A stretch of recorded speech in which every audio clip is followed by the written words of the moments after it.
It's 2022 and jokes in gendered terms are seen as offensive, and even though companies try their best to make it seem like they want what's best for their consumers and they're actually listening to us, we can usually see through their lies. And unfortunately, I've had to talk a lot about Square Enix's ethics department censoring dialogue and character models in games. But now we've got the executive producer on the Resident Evil 4 VR version coming out defending censorship.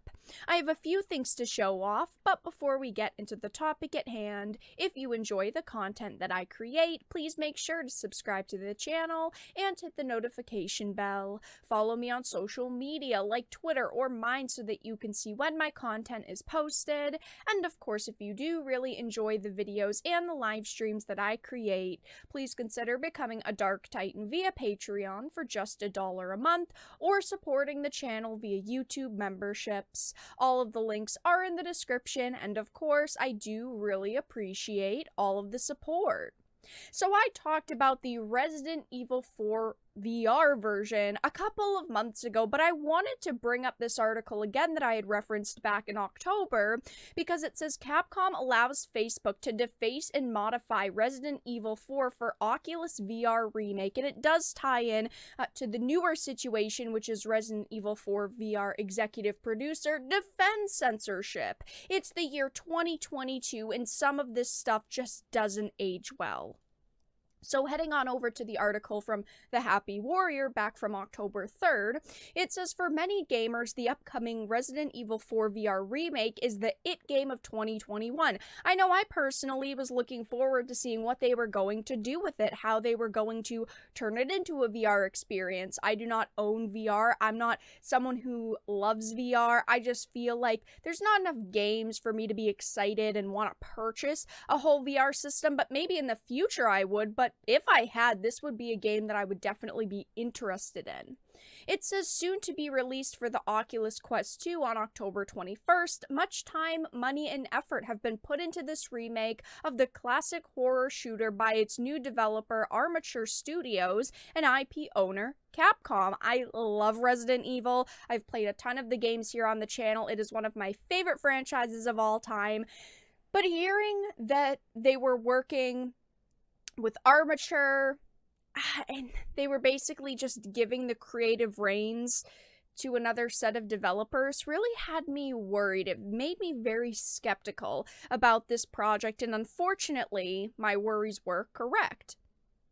It says, according to my sources and shared Resident Evil 4 VR game development videos, pictures, and documentation, the opposite is true, where they would say that they vowed to change little dialogue and story. As shared with the Happy Warrior, we have confirmation that there are indeed many irreverent alterations to both story content and dialogue. These include notable changes to dialogue, deletion of scenes, and achievements, proactive protection with alterations focused on removing any scenes and dialogue that the gaming news media and social justice crowd may deem misogynistic. It says, as stated in the translated Japanese introduction of a leaked cover for a game development video tracking the woke revisions, the developer notes that any content that is specifically related to sexual harassment, sarcastic expressions, sexist conversations, and expressions that may be indirectly linked with them have all been removed. This was an extremely disappointing situation to hear because they went into this game changing things for specific crowds, hoping that they'd maybe make this game appeal to specific people. It is absolutely absurd that they continue to do this. We've seen companies decide to make lots of censorship changes in games that are older, that they're remastering, sometimes remaking. And then we ended up with this situation with Resident Evil 4. So now that we've established they heavily censored Resident Evil 4's VR remake, we can go over to the newer article that talks about the executive producer defending censorship. Of course they defend censorship, because the game that they were working on was heavily censored, and they did make changes, so of course they're going to defend censorship. It's disgusting, but it's very obvious that they do this. Resident Evil 4 VR executive producer Tom Ivey recently defended the decision to censor the game, pointing to the current year and claiming the censored and cut content didn't fit with the Resident Evil franchise these days. Oh no, damsels in distress, some sexual jokes. Oh, we can't have that, can we? Oh, that's just too offensive. I mean, it sounds ridiculous when I say it, and that's what they're doing. As previously reported, Resident Evil 4 VR was discovered to have censored dialogue and more prior to its launch. Amid Resident Evil 4 VR on MetaQuest 2 adding its Mercenaries mode in an update, Eurogamer spoke to him, the executive producer for the developer Armature. Eurogamer asked about the altered dialogue and scenes, which Ivy responded, "It's the year 2022 and some of this stuff doesn't age well and it doesn't fit with the Resident Evil franchise these days." So the idea was that we're keeping every aspect of the rooms and the creatures that you fight and the story and how it progresses and the plot points of the story, but, just kind of saying it's the year 2022. Does this fit with the way that Resident Evil should be presented in this day and age? That's the concept there. I've definitely agreed with the changes we made to the game, so we're definitely on board with that. We think it's the right thing.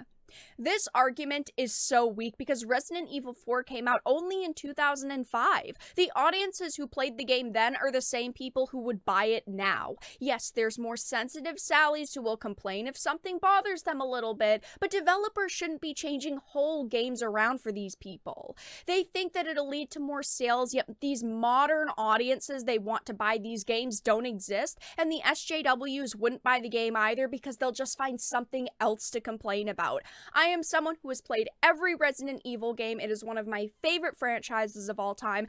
I absolutely love Resident Evil, but I would not support this VR version because it's censored, because they removed scenes, because they removed dialogue. That is not something that I want to experience. I wanted the original game remastered, remade. I wanted them to keep every bit of content the same, and unfortunately, they didn't.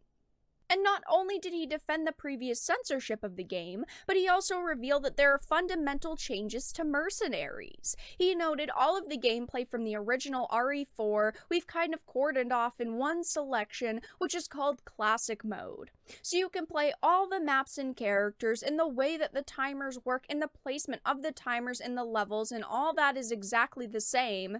But there's also things that are fundamental changes to the rules of Mercenaries. There's a mode called Time Rush, which is where you start with a very, very limited amount of time, and we place 2 timers in random locations around the map, so you have to look around really quickly, see that timer, and think, how am I going to get there while also killing guys, while running to keep my combo going, and then pick it up for maybe 20 more seconds.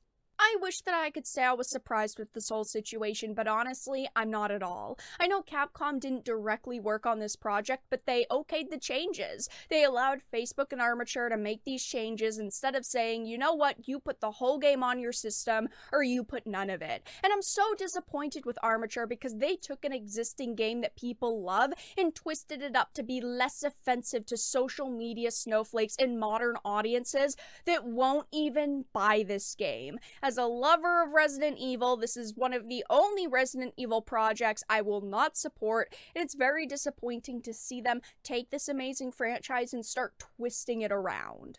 But that's all that I really had to discuss in this video. Let everyone know your thoughts in the comment section down below. If you enjoyed it, please make sure to give it a like, share it, and subscribe to the channel. And of course, if you didn't, make sure to give it a dislike. I appreciate your support either way, but I will talk to you all again in the next video really soon.